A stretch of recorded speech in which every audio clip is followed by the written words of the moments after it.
반갑습니다. 장종료 시장점검입니다. 오늘 코스피 지수는 갭을 채웠습니다. 이제 추가 상승에 대한 어떤 의지는 사라진 상태입니다. 그러면 조정에 돌입하는데 사실 시기적으로 조정에 돌입할 만한 그런 타이밍이기도 합니다. 왜냐하면 그 코스피 평균 주기보다 조금 짧아졌고, 이전에 이제 이 저점을 기준으로 반등을 했다고 했을 때 약 1.5개월 정도의 반등을 했고, 그리고 8월 중순에서 9월 말까지 1.5개월입니다. 최근에 주기는 1.5개월 정도 된다. 그럼 9월 말부터 10월 중순까지 9월 말부터 11월 중순까지 1.5개월. 그러면 앞으로 연말까지는 주기상 옆으로 기거나 내리거나 하는 그런 조정 국면이 될 가능성이 높다라고 볼 수 있습니다. 요 주기를 생각했을 때 평균적으로 2달이지만 지금 시장이 나쁘고 주기가 짧아져 있기 때문에 조정을 받는 건 당연한데, 이게 건강한 조정이 돼서 옆으로 가는 조정이라서 연초에 랠리로 갈 것이냐, 아니면 연말까지 이제 다시 주저앉을 것이냐가 관건인데, 수급으로 본다면 지금 외국인이 매도로 돌아서긴 했지만 큰 규모는 아닙니다. 그리고 누적으로 샀던 규모도 크고, 그래서 옆으로 적당히 하면서 옆으로 조정을 받는 쪽에 무게를 둘 수 있는 상황입니다. 그러면 이제 현 상황에서 가장 큰 문제가 되는 부분은 이제 통화 정책인데, 이미 보고서에도 6월 보고서에 나와 있습니다. 한국은행이 독자 통화 정책을 했을 때 어떻게 될 것이냐라는 부분인데, 6월 달에 이미 그런 보고서상의 내용은 이렇습니다. 일시적으로 물가가 올라갈 수는 있지만 그 외에 다른 지표들은 굉장히 안정을 찾을 것이다. 근데 미국 따라서 금리 인상을 하게 됐을 때 사실 금리 인상을 할 수 있는 상황이 아닌데, 금리 인상을 하게 됐을 때 그 부작용은 이루 말할 수가 없습니다. 지금 그 레고랜드 사태 이후에 정부가 채권 시장에 쏟아부은 자금이나, 그리고 이 단기 자산 유동화 채권 보전하는 거라든지 이런 부분에서 자금이 200조 이상 들어갔습니다. 물론 뭐 한국은행에서 돈을 찍어서 넣는 거라서 크게 부담은 없고, 만기 되면 다시 회수할 거라서 역시 부담은 없는 거지만, 그럴 거면 굳이 금리 인상을 해가지고 사단을 만들 이유가 있느냐, 혼란을 만들고. 지금 뭐 중국이나 일본처럼 독자 통화 정책으로 갔다면 사실 뭐 좋은 상황은 아니겠지만, 그렇다고 이렇게 금융위기를 걱정할 정도로 심각한 상황은 아니었을 거라고 봅니다. 분명히 이제 한국이 미국 따라 금리를 계속 올린다면 금융위기가 올 수밖에 없는 구조입니다. 이미 거의 한계 왔습니다. 0.25%만 올려도 시장에 악재로 작용할 가능성이 크다. 근데 지금 한국은행에서는 아직도 이 현실의 실물 경제가 어떻게 돌아가는지도 이해를 못하고 있습니다. 예를 들면 이제 그런 실물 경제 한 예를 들면, 보통 이제 이 미용실 경우에 일요일에는 항상 손님이 많았습니다. 근데 요즘 일요일에 손님이 안 온다라고 합니다. 왜? 코로나 때보다 더 안 온다고 합니다. 이게 먹는 거라든지 이런 거는 뭐 당장 줄일 수가 없지만, 머리는 뭐 한 달 만에 깎을 거 한 2주만 더 기다렸다 깎자, 뭐 이런 거는 가능하니까. 그래서 현재 뭐 대출 금리가 늘어나고 이런 부분에서 줄일 수 있을 만큼 줄이는, 이미 실물 경제가 굉장히 위축되고 있고 내수 소비가 죽어가고 있다는 것을 보여주고 있습니다. 이 상황에서 이제 한국은행이 내외 금리차 축소를 할 거라고 금리 인상을 한다? 그러면 추가 하락에, 추가 조정에 큰 빌미가 될 수 있으니까 11월 24일 이후에 시장은 더 나쁘다. 현재 통화 정책이 정상적으로만 간다면 여기서 이제 에너지 축적하고 올라가는 이런 그림이겠지만, 금리 인상을 해서 미국 따라갈 수밖에 없다라는 인상을 보여주면, 미국이 지금 5%, 7% 얘기도 나오고 있는데, 미국처럼 뭐 우리가 버틸 수 있는 상황도 아니고 한국의 변동금리 비율이 80%가 넘습니다. 다 죽는다는 얘기입니다. 그래서 그 한국은행의 통화 정책이 시장의 개별 재료로, 내부에서 나오는 자체 재료로는 굉장히 큰 영향을 줄 것이다. 24일이 일종의 변곡점이 될 수 있다. 이렇게 보시면 되겠습니다. 그리고 댓글 확인하도록 하겠습니다.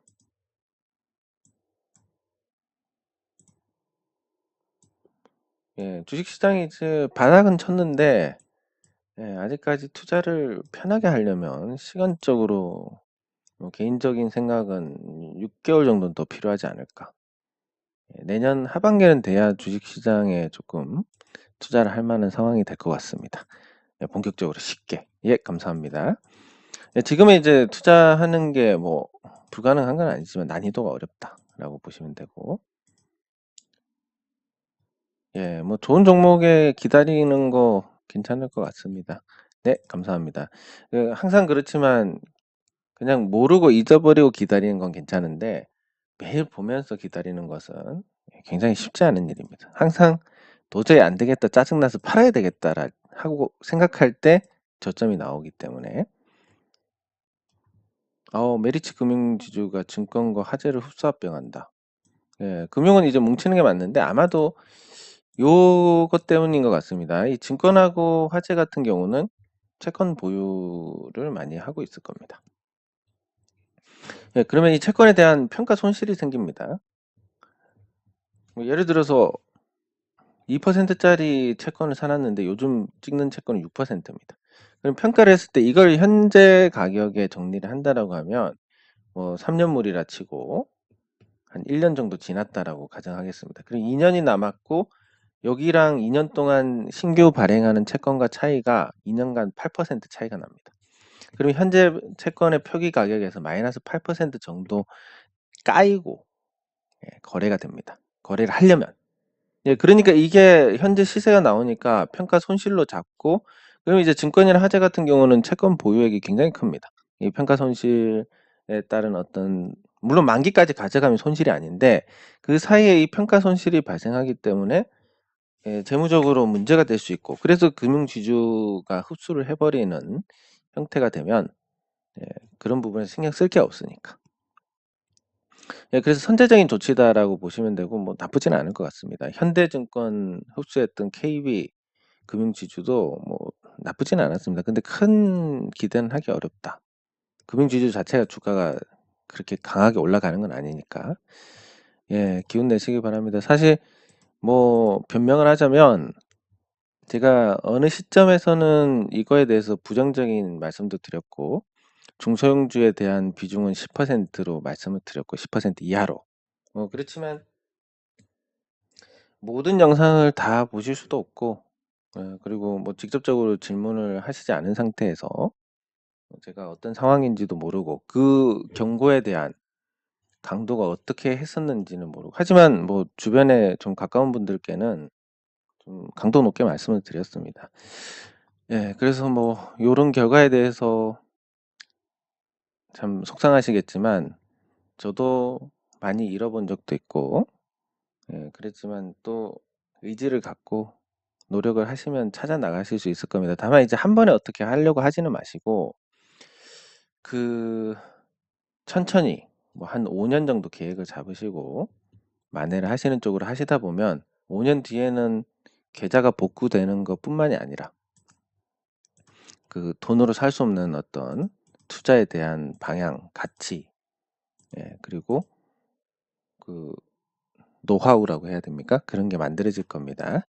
예, 잘 극복을 하시고 너무 바뀌지 않는 과거에 대해서 너무 속상해하지 마시고 잘 극복하시면 좋겠습니다. 예, 댓글을 확인을 했고 그 종목들 한번 살펴보도록 하겠습니다. 예, 오늘은 대체로 내렸는데 LG 에너지 솔루션부터 살펴보겠습니다. 일단 LG 에너지 솔루션은 지금 수급 측면에서는 나쁘지 않습니다. 외국인 매수가 계속 들어오고 있습니다. 이게 결국은 최대로 보면 한 10%까지 들어올 텐데 거기까지 채우려나라는 생각이 들고, 그랬을 때 지금 주가 수준이 연초 고점을 넘기고 뻗어나가지는 못하는데 이건 거래량의 문제다라고 보시면 되겠습니다. 연초에 이제 상장 초에 물린 투자자들이 지금 본전을 찾았습니다. 어쨌든 이분들은 굉장히 융통성이 없는 투자자다라고 볼 수 있는데, 본전 아닌데 뭐 망할 회사도 아니고 갖고 있다 보면 본전 되겠지 해서 본전을 찾으신 분들이고, 이분들이 시장이 근데 그 사이에 나빠졌기 때문에 이제 이분들이 현 시점에서 매도를 하면 잘못된 투자가 아닙니다. 이때 거래가 제법 연초에 신규로 매수가 들어왔고, 이때 물린 분들이 지금 탈출한다는 것은 연초부터 있었던 하락장을 피하고 원금 이상을 가져 나왔기 때문에 어, 지금 이제 오히려 괜찮은 결과입니다. 근데 그 매도가 지금 신규 매수를 압도를 하고 있다. 이런 국면입니다. 그래서 여기서는 쉽게 올라가지는 못할 것이다. 요 21선에서 기술적으로 반등이 나올 만한 자리지만 요 매물을 극복하기가 쉽지 않을 것이다 라는 관점. 그래서 저는 정말 돈만 있으면 예. 근데 이게 약간 좀 병인가 싶기도 한데, 전 줄 돈이 있으면 사실 스트레스를 너무 받습니다. 줘야 될 돈이 있는데 주지 못하고 있으면. 예. 그래서 사실 매일매일 스트레스고, 이게 뭔가를 돈이 돈이 조금 여유가 있으면 일단 뭐 1,000,000원이라도 돌려드려야 되고, 예, 그러다 보니까 그건 진짜 매도를 할 만한데 제가 요때부터 매도를 예, 생각하고 있었고, 한번 여기서 터지고 어디 터지고, 예, 그런 상황에서 지금 제가 생각했던 가격보다 훨씬 올라가 있고 뭐 신고가니까 부담은 있지만 한 번쯤은 매도를 해볼 만한 자리인데, 그래서 21선 반등해서 이게 고점 못 넘어가는 걸 보고 이제 하면 좋겠다라는 생각이지만 돈이 없어가지고 예, 돈이 생기면 그냥 일단 없어지기 바쁩니다. 예, 그래서 좀 안타까운 부분인데, 이게 뭐 결과적으로 이게 뭐 도움이 될 수도 있습니다. 매도했다 더 올라갈 수도 있으니까. 예, 그래서 뭐 크게 후회스럽지는 않은데 그래도 좀 하고 싶은 걸 못하니까 좀 답답한 부분이 있다. 근데 LG 에너지 솔루션이 아까 말씀드린 그런 연초에 투자자들의 어떤 결과가 이제 좋은 게 돼버렸고 부담 없이 팔게 되니까, 여기에 대해서 이제 부담 없이 파는 거니까 조금 더 예, 괜찮은, 더 이상 올라가지 못할 가능성이 높고, 여기서 매도를 했을 때 어느 정도 외국인 매수가 일단락된 뒤에는 조정을 받을 가능성이 더욱 커지는 것 같다. 예, 이렇게 볼 수 있으니까 예, 조금 아쉽습니다. 예, 그리고 뭐 시가총액에서 이제 LG 에너지 솔루션보다 유일하게 높은 삼성전자를 보면, 삼성전자가 지금까지 지수보다 조금 한 발짝 빨리 움직였습니다. 그래서 일단 삼성전자를 주도주로 볼 수 있는데, 삼성전자 조정을 받는데 지수보다는 조금 가볍게 받고 있고 갭이 없었긴 하지만, 예, 그래서 삼성전자가 어떻게 움직이는지에 따라서 지수의 방향이 옆으로 갔다가 올라갈 것인지 아니면 조정을 크게 받을 것인지 예, 결정이 될 것 같은데, 현재로서는 삼성전자가 이것보다는 옆으로 갈 가능성이 높습니다. 예, 그래서 현재 그림을 그려보면 한국은행이 24일에 금리를 동결을 하고, 예, 금융시장 안정까지는 어쨌든 한번 양보를 할 필요가 있습니다. 지금 뭐 0.25%안 올린다고 죽는 것도 아니고, 네, 그리고 삼성전자가 옆으로 잘 달려주면 시장도 생각보다는 건강한 조정을 받고 안정이 될 것이다. 이렇게 볼 수 있고, 이걸 삼성전자로 가늠을 해볼 수가 있으니까 네, 삼성전자에 대해서 관심을 좀 많이 가지시면 될 것 같고, 이 자체 모멘텀으로만 본다면 지금 반도체 쪽에서 중국을 그 공급망에서 분리하는 게 점점 가시화되고 있습니다. 아마 2025년이면 거의 중국을 배제하고도 모든 산업이 잘 돌아가는 그런 상황이 될 것이고, 이 제조업이 발달하고 생산을 직접 한다라는 것은 물가에 대한 통제력이 굉장히 높아진다라는 것과 동일합니다. 즉, 미국이 뭐 저는 이제 내년 상반기 말로 보고 있는데, 뭐 설사 이 인플레이션이 오래 가더라도 2025년이면 미국이 어느 정도 이제 생산력을 확보를 하기 때문에 제조업 관련해서 이때는 미국이 물가를 잡는 데 성공을 할 겁니다. 예산을 물가 안 올라가는 데 집중하면 되고, 예, 그래서 아무리 길어도 2023, 24, 25년에 간다 그러면 2년, 길게 고생하면 2년이고 짧게 고생하면 6개월인데 저는 6개월이라고 보고 있습니다. 어쨌든 그런 공급망 분리 속에 삼성전자는 또 미국의 생산 기지도 있고 미국 투자를 집중적으로 하고 있으니까 수혜를 받는 구조다. 요렇게 보시면 되고. 네, 그리고 메리츠 아까 보시면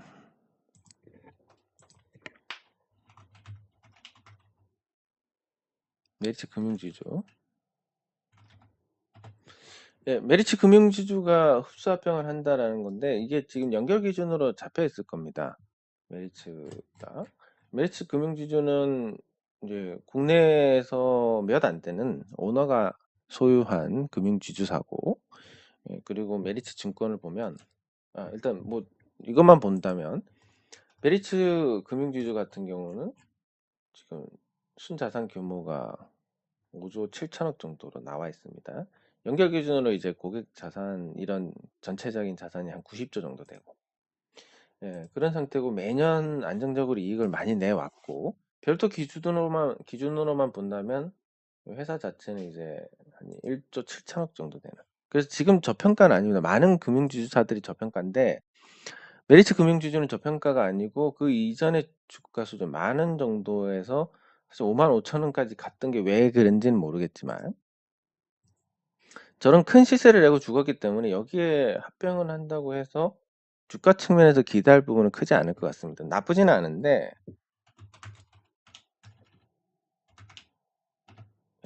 그럼 메리츠 증권으로 넘어가서 이 메리츠 증권이 이익의 어떤 핵심이다라고 볼 수 있는데, 이 회사는 지금 메리츠 금융 지주가 절반 이상의 지분으로 지배를 하고 있고 자사주도 많이 사들인 상태입니다.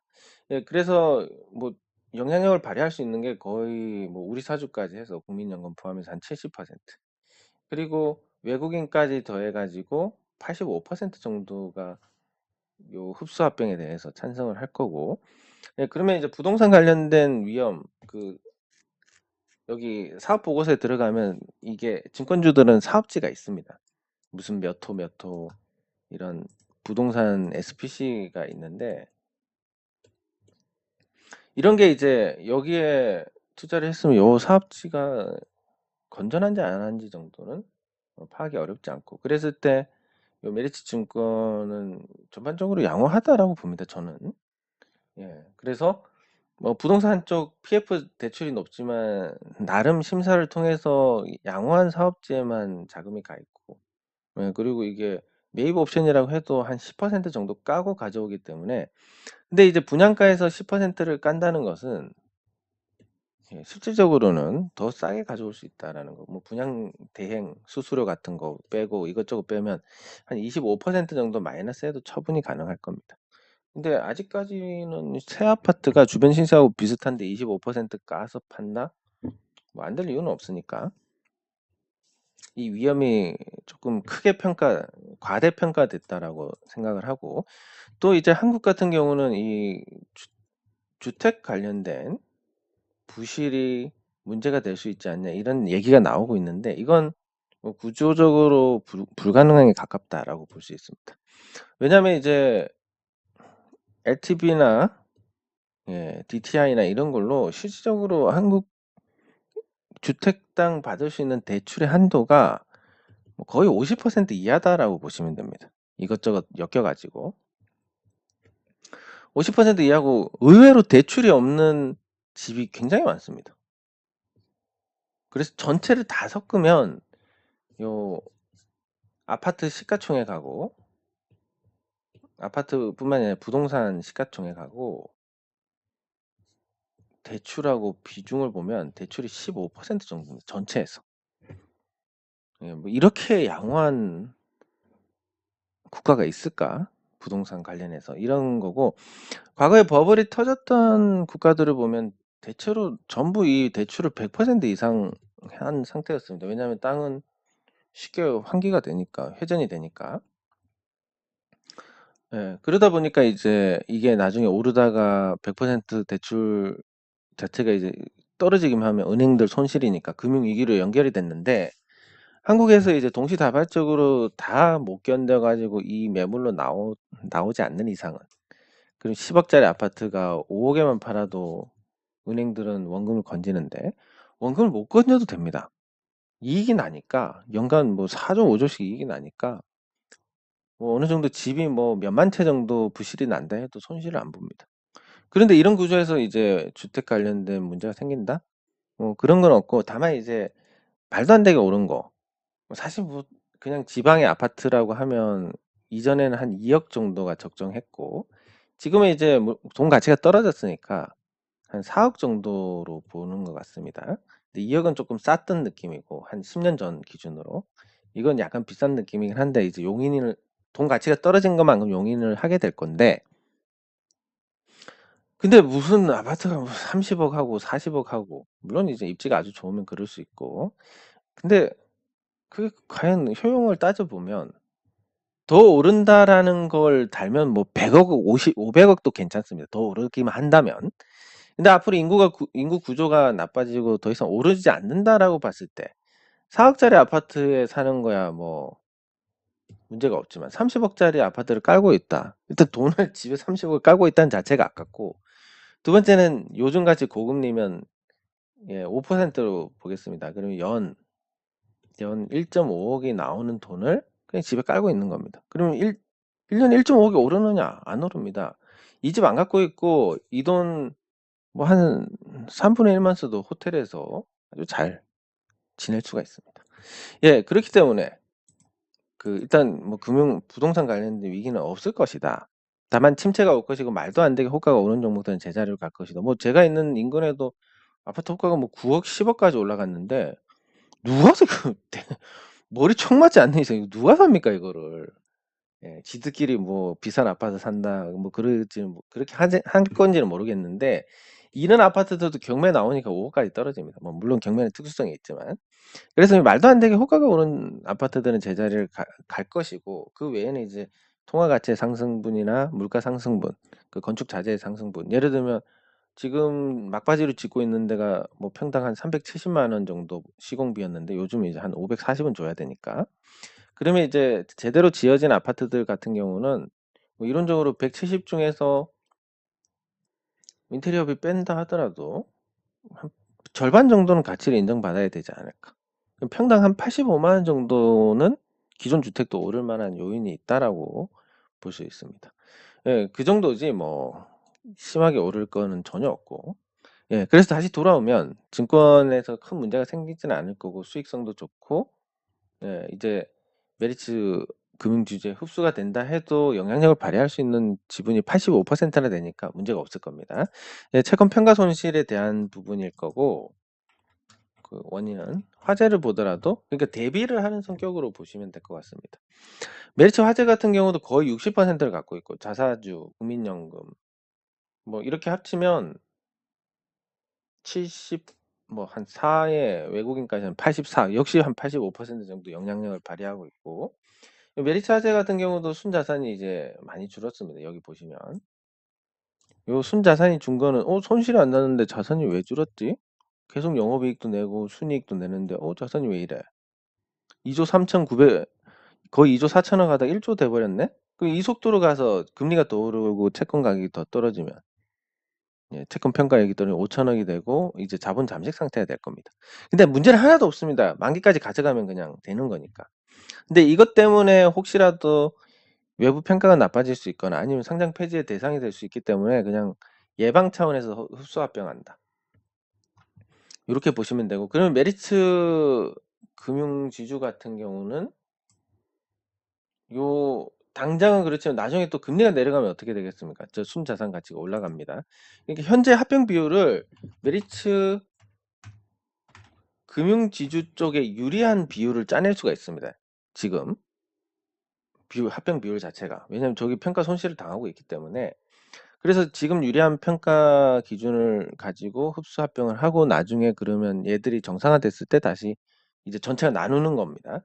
증권이 지금 비정상일 때 가치가 떨어져 있는데 정상이 됐을 때 합병해가지고 저 같이 되는 거. 예. 비정상이다가 정상이 되는 거. 이렇게 됐을 때 지금 가만히 두면 증권이 비정상했다가 정상이 되고 화재가 비정상했다가 정상이 되는 건데, 합병을 하면 비정상일 때 합병을 해가지고 정상이 되면 이 금융지주가 같이 누린다.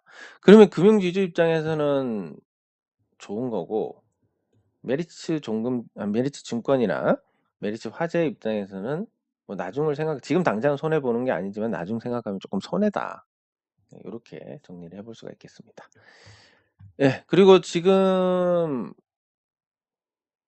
요 채권 평가 손실 관련해서 이제 자본 잠식 그리고 항공주들에 대한 자본 잠식 이야기가 있는데 이 대한항공 같은 경우는 이제 실적이 나면서 괜찮아지고 있지만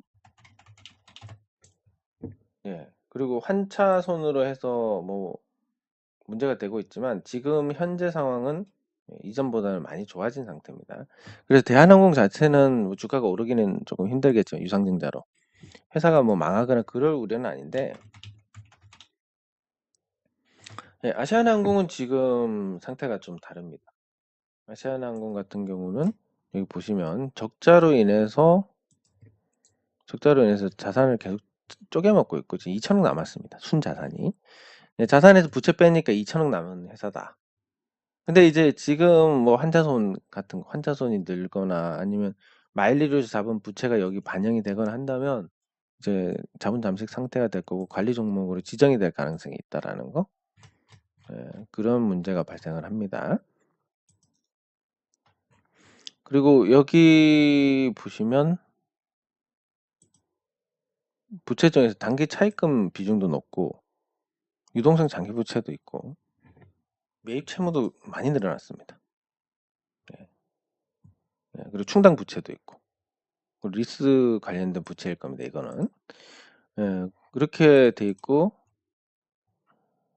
그리고 장기 비유동 금융부채 규모도 크고 충당 부채 뭐 이렇게 되면 충당 부채는 당장 뭐 그냥 돈을 적립하는 거니까 그런데 이런 구조로 해서 지금 아시아나항공에 대한 상태는 굉장히 나쁩니다. 근데 지금 이제 둘 다 문제다. 저기 손해보험사들의 채권 평가 손실, 증권사들의 채권 평가 손실이랑 그 항공사들의 자본 잠식 다 자본 잠식에 어떤 우려가 있지만 그런데 자본 잠식에 우려가 있지만 지금 상태에서 그냥 만기까지 기다리면 되는 금융사들하고 계속 적자가 나서 까먹고 있는 항공사들하고는 그 위기의 격이 다릅니다. 그러니까 항공사들은 진짜 위기다. 예, 그래서 아시아나항공 같은 경우는 지금 아직도 최대주주 변경이나 이런 부분들이 제대로 이루어지지 않고 있는데 산업은행이 빨리 교통정리를 해야 문제가 없을 겁니다. 예, 그리고 뭐 아시아나항공 그 다음에 양반이고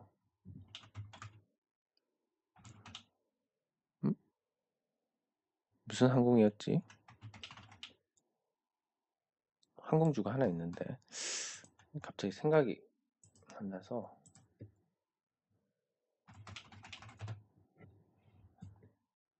뭐 일단 생각이 안 나는 관계로 제주항공부터 먼저 보고 네, 제주항공은 유상증자를 해서 일단 불을 끄기는 했는데 예, 그래봤자 버틸 수 있는 시간이 그렇게 많지 않습니다. 어쨌든 적자를 보고 있기 때문에 예, 그래서 이 제주항공도 같은 입장이다라고 보시면 되고 예, 이게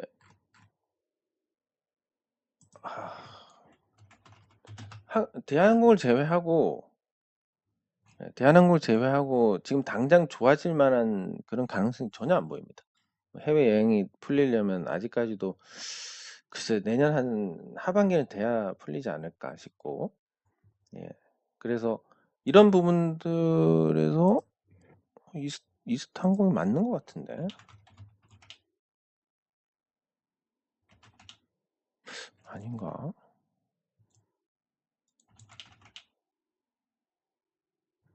또 검색이 참 마음에 안 듭니다. 예, 그래서 잠시만.